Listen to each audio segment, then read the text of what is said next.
이삭에게는 두 아들이 있었습니다. 에서와 야곱이었습니다. 에서가 장자였고요. 야곱이 둘째 아들이었죠. 그 당시에는 장자권이라고 해가지고 맏아들에게 주어지는 그 집안에 놀라운 축복이 있었습니다. 이 창세기 27장에서는 둘째 아들이었던 야곱이 아버지 이삭을 속이고는 자신이 받아버립니다. 형 에서가 받을 그 장자에 대한 축복을 둘째 아들 야곱이 가로챈 것이죠. 그러자 그 형 에서가 둘째 야곱을 죽이겠다고 굉장히 분노합니다. 그래서 야곱이 멀리 삼촌 라반 집으로 도망갑니다. 그리고 오랜 시간이 흘러서 야곱이 다시 자신의 고향으로 돌아오는 것이 오늘의 본문입니다. 물론 형 에서는 그 고향에서 여전히 살고 있었습니다.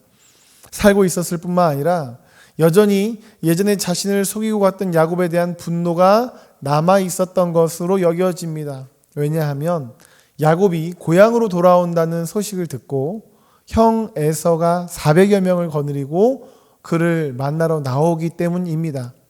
반가워서, 동생을 오랜만에 만나서 반가워서 뛰어나온 거라면 건장한 남성들 400명씩이나 데리고 올 필요가 없죠. 이거는 싸우자는 겁니다.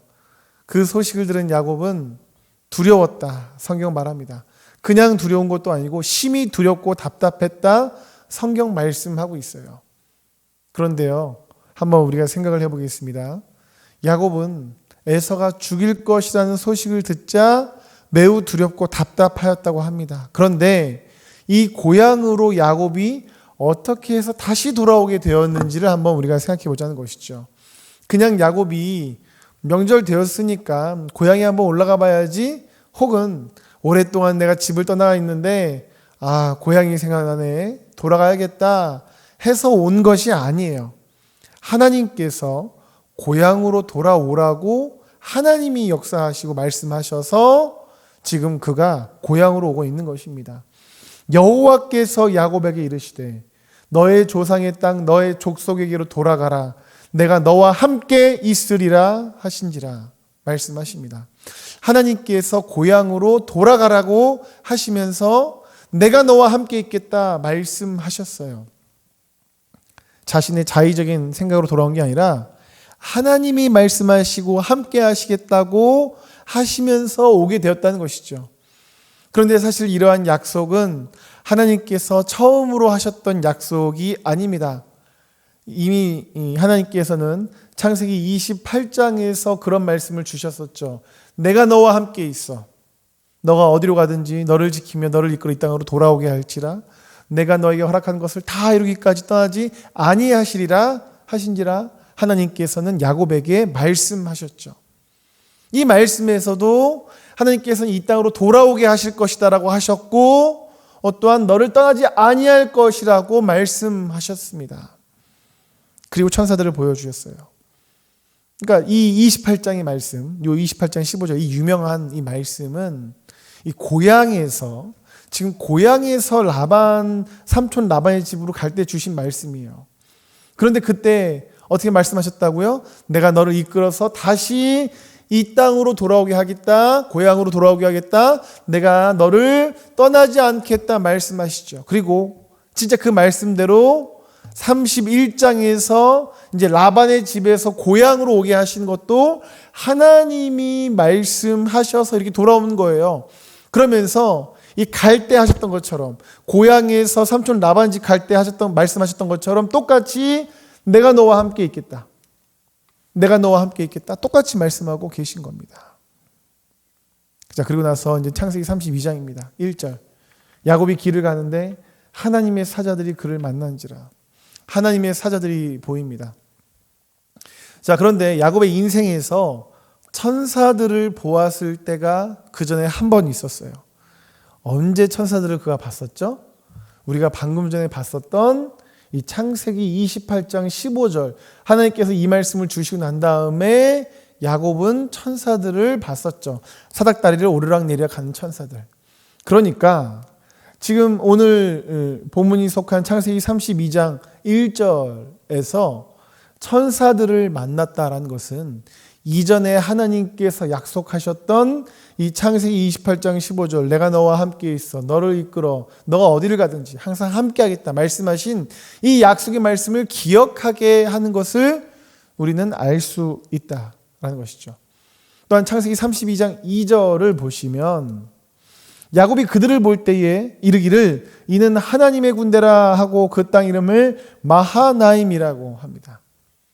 이 천사들을 뭐라고 한다고요? 하나님의 군대 마하나임. 이 마하나임이라는 것은요, 원어적으로 연구를 해보자면 우선은 기본적으로 복수입니다. 복수. 그러니까 이것을 어떤 경우에는 하나님의 두 군대 혹은 하나님의 군대들이라고 해석을 할 수 있어요. 그러니까 이것을 통해서 확실히 그가 하나님의 천사들을 봄을 통하여서 베델에서 만나주셨던 하나님께서 지금도 동일하게 이끌고 계시는구나 라는 것을 알고 있다. 자기 자신이 알고 있다는 것을 볼 수 있습니다.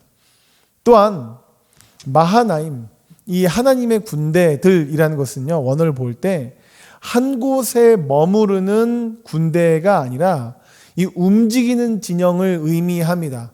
즉 자신의 모든 여정, 고향, 삼촌 라반의 집, 다시 고향으로 오는 이 모든 여정과 함께 동행하며 지금 그가 서 있는 곳에서도 함께 하시는 그 하나님의 군대를 볼 때에 야곱은 앞으로 자기가 향할 그 고향 땅까지도 그들과 함께 움직이며 하나님께서 보호해 주실 것이라는 것을 알면서 고백하고 있는 것이에요.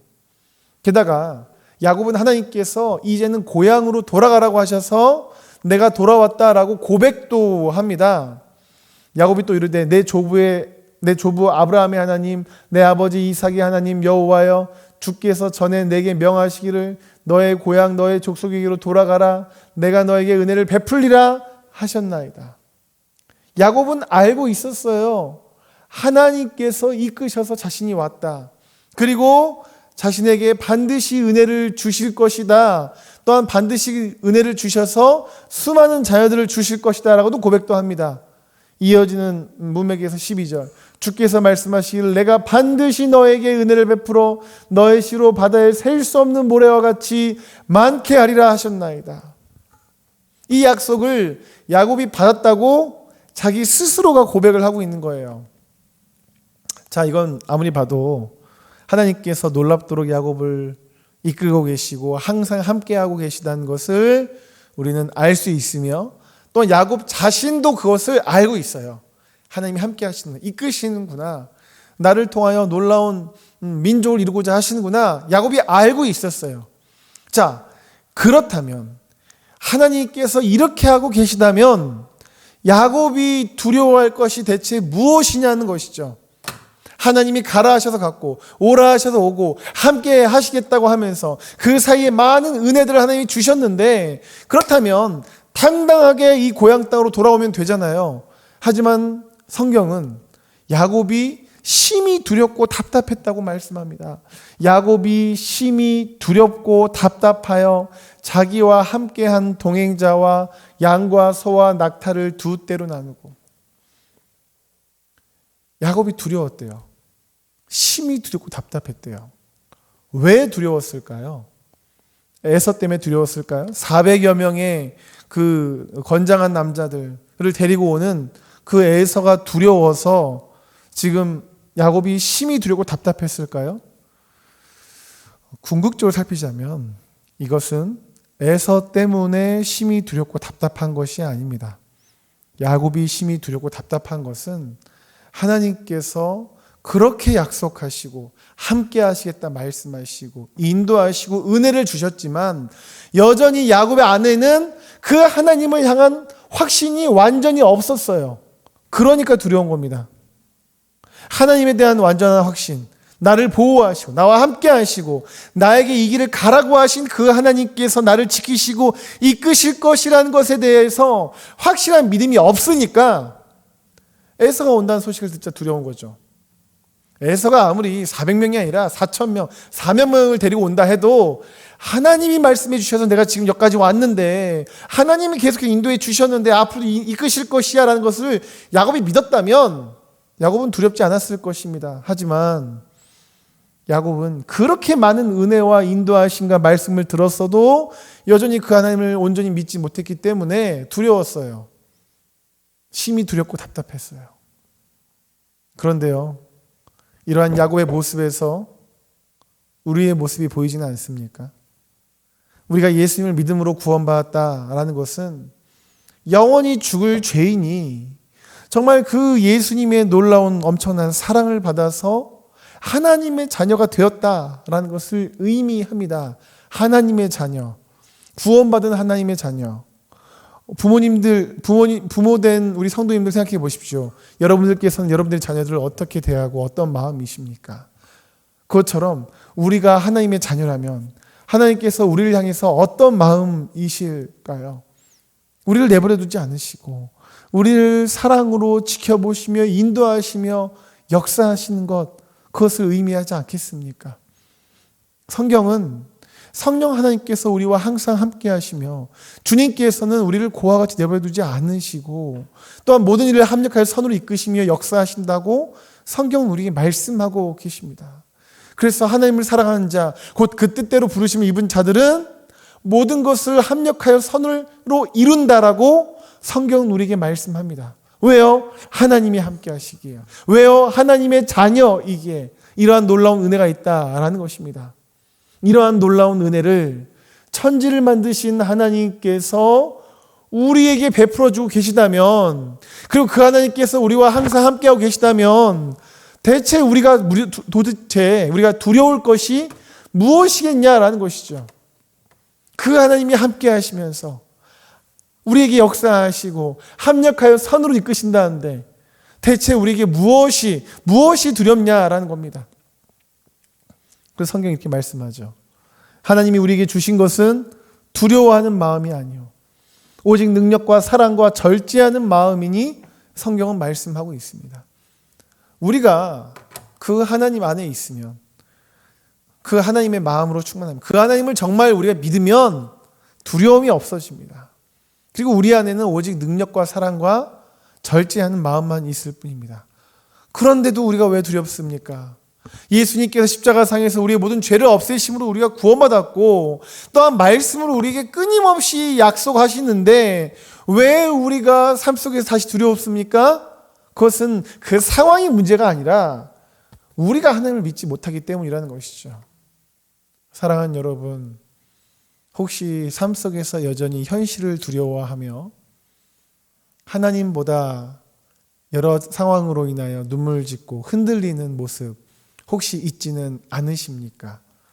우리를 구원하시고 지금까지 인도하신 하나님께서는 여전히 여러분 앞에 있는 그 두려워 보이는 현실을 능히 승리로 이끄실 수 있는 분이십니다. 이 하나님을 믿음으로 매일을 승리하시기를 예수님 이름으로 축복합니다. 자, 그리고 우리가 본문을 통해서 다시 한 가지 살피고자 하는데요. 그것은 무엇이냐면 두려움 속에 있었던 야곱에게 하나님께서는 어떻게 하셨는가입니다. 야곱은 온전히 하나님을 믿지 못했기 때문에 두려운 상황이었죠. 그래서 어떻게 합니까? 자신은 뒤에 있고 그리고 사람들과 소유를 먼저 보내죠. 아내와 자녀들 나누고, 그러니까 소유 먼저 보내고, 그리고 아내와 자녀들 먼저 보내고, 그리고 혼자 맨 뒤에 남아 있습니다. 그리고 그때 그는 하나님의 사자를 만나게 됩니다. 그리고 우리가 잘 아는 것처럼 씨름을 하게 되죠. 근데 그 씨름 어떻게 됩니까? 자기가 야곱을 이기지 못함을 보고 그가 야곱의 허벅지 관절을 치며 야곱의 허벅지 관절이 그 사람과 씨름할 때 어긋났더라.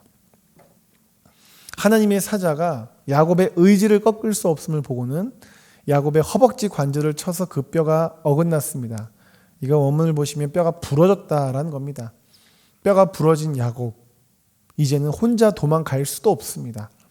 하나님께서 야곱을 인간적으로 볼 때는 완전히 무너뜨려 버리셨어요. 이제 야곱에게는 다른 방법은 없습니다. 오직 하나님께 은혜를 입는 수밖에 없습니다. 야곱이 그 상황 되자 어떻게 합니까?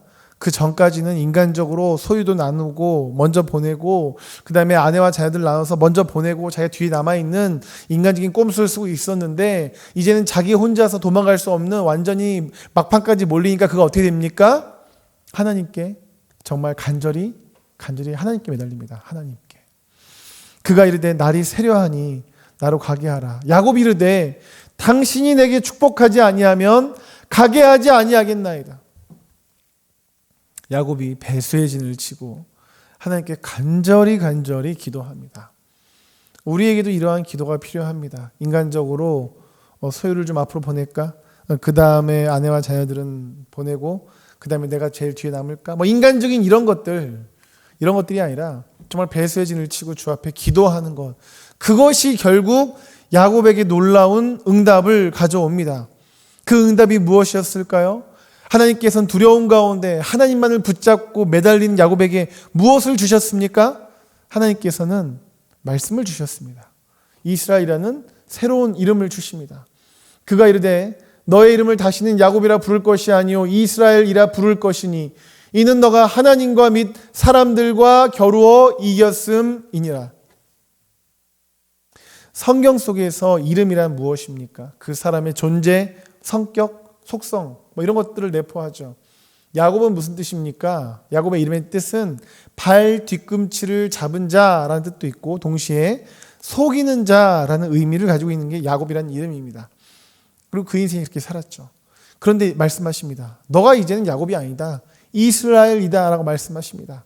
이스라엘이라는 이름의 의미가 무엇일까요? 너가 하나님과 및 사람들과 겨루어 이겼다라고 하면서 하나님과 대항하여 싸운 자라는 의미로 우리나라 성경은 번역하고 있는데 사실은 그 전치사를 조금 잘못 번역했다 여겨집니다. 사실은 하나님과 더불어 싸운 자라고 해석하는 것이 더 옳은 것으로 학자들은 설명하고 있습니다. 즉 하나님과 더불어 싸운 자, 이스라엘이라는 이름은요, 하나님의 도움을 받아 싸운 자라는 것이죠. 그러니까 지금까지는 인간적으로 남을 속이고 어떻게든지 발 뒤꿈치를 잡아서라도 인간적으로 해내려고 했던 자였다면 이제는 하나님과 더불어 하나님의 도움을 받아 싸운 자라고 야곱의 존재를 바꾸시고 그러한 약속의 말씀을 주신 것입니다. 이것이 응답이었어요. 그러니까 위기 속에 야곱에게 하나님이 주신 응답은 갑자기 막 야곱에게 힘을 주셔가지고 400여 명의 군사를 이길 군대나 어떤 능력을 주신 것이 아니라 너는 이제 이스라엘이다. 내가 너와 함께 싸울 것이다. 내가 너를 도울 것이다 라는 약속의 말씀을 받았다는 것이에요. 약속의 말씀. 겉으로 볼 때에는 상황적으로 볼 때는 달라진 것이 아무것도 없습니다. 오히려 상황은 더 악화되었죠. 하나님의 사자를 만나기 전에는 그래도 여차하면 도망갈 수 있는 튼튼한 다리가 있었으니까요. 그런데 이제는 뛰기는커녕 제대로 걷지도 못합니다. 그렇게 야곱은 더 하나님께 매달리고 하나님이 주신 것은 어떤 다른 상황이 아니라 내가 너와 함께 싸울 것이라는 것, 그 이스라엘이라는 약속의 말씀으로 야곱에게 응답하셨어요. 이렇게 하나님께서는 말씀하신 후에 이스라엘 그 자신은 물론이고 그의 후손들, 이스라엘 백성들과 더불어 싸우시는 것을 우리는 성경을 통해서 다 잘 보지 않았습니까? 그들과 언제나 항상 함께 하시면서 수많은 대적들을 물리쳐 주십니다. 그러니까 약속의 말씀이 이스라엘에게는 그 당시에는 아무것도 없어 보였고 그냥 상황이 전혀 안 바뀌어 보여서 약속의 말씀이 뭔가 싶을 수도 있지만 하나님은 그 말씀을 따라서 역사하셨다는 것이죠. 그것도 그 자신뿐만이 아니라 그의 자손들에게도 마찬가지입니다. 그렇게 우리는 우리의 상황이 전혀 바뀌지 않고 여전히 우리의 삶 가운데 문제와 고난이 가득하다라고 할지라도 하나님의 응답의 말씀을 받았다면 전혀 걱정할 것이 없어요. 왜냐하면 우리에게 약속하신 하나님께서는 반드시 그 약속의 말씀대로 일하시며 성취하시는 분이시기 때문입니다. 하나님께서는 야곱에게도 이스라엘이라는 이름으로 응답하시고 놀라운 역사를 행하시죠. 그래서 결국은 에서의 마음을 완전히 돌리셔서 야곱을 환대하게 해주십니다. 말씀으로 응답하신 하나님은 반드시 그 말씀대로 일하십니다. 그러므로 우리가 기도할 때 어떤 문제나 상황을 놓고 기도할 때 너무 그래서 이 상황이 어떻게 풀리는가, 내가 지금 이렇게 기도했는데 어떻게 이제 그 다음 상황이 어떻게 됐는가, 어떻게 이 환경이 바뀌었는가, 너무 이거에만 집중해서는 안 됩니다. 하나님께서 주실 응답의 약속의 말씀에 집중해야 돼요.